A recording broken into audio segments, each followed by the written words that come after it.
Welcome aboard our flight today. In my presentation called Soaring Above the Turbulence, I bring my audience into my world, the world of an airplane. The main cabin door has been closed, so please make sure your seat backs and tray tables are in their upright and locked position. Make sure your cell phone is silenced and all your carry-ons are under the seat in front of you. The changing course, the delays, the surprises, the things that happen in an aircraft. Those things happen also in our lives. So I bring you into my world with metaphors about airplane and about flying and about turbulence and how we can walk through those and get to the other side of the turbulence safely. So I used to just be terrified. People will still get on the plane quite often. I'm the first flight attendant in the front, and they'll walk up to me with their hands clenched and their bodies tense, and they'll say, "I just hate turbulence. Oh, I hope there's no turbulence today." Now, number one, I don't have anything to do about the turbulence. People think I do, but I really don't. But you know, that's unrealistic to think that you're not going to have turbulence when you're flying 35,000 feet above the earth, particularly out of Denver, Colorado, over the Rocky Mountains. We always have some turbulence. You're going to take off, you're going to go through turbulence, and you're going to land again. And sometimes it's awful turbulence, sometimes it's not so bad, but there's going to be some because you're on an airplane. The key to that sentence is through. We go through the turbulence. We don't sit there in turbulence. You always go through, and airplanes don't fall from the sky from turbulence, by the way. Well, not unlike flying, if you're living this life experience, as we all are, you're not immune from turbulence in your life either. Is there anybody here that can raise their hand and say, "I've never had 1 ounce of turbulence in my life"? I didn't think so. Mary Carwile is a professional speaker, author, and flight attendant. Mary takes her audience on a personal journey using air travel as the grand metaphor to understanding and embracing key life lessons we encounter daily. She challenges her passengers to face adversity, acknowledge and overcome their fears, and to gain a greater understanding of their own levels of perseverance and performance. I drove down to Denver to get my annual mammogram.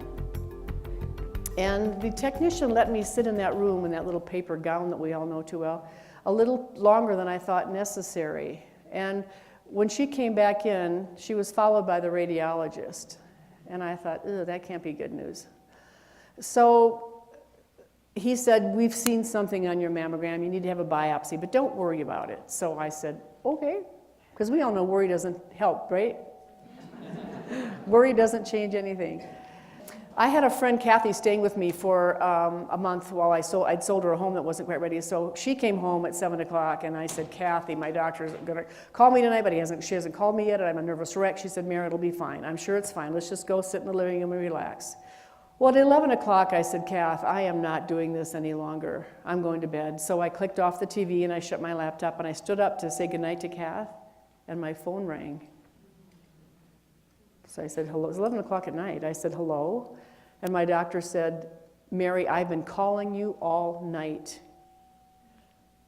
And I didn't know, I couldn't understand that, which you probably can't understand either. It was 12 years, I'm happy to say it was 12 years ago this month. My laptop and my phone line were hooked in together, remember? So I was preventing my own worst phone call.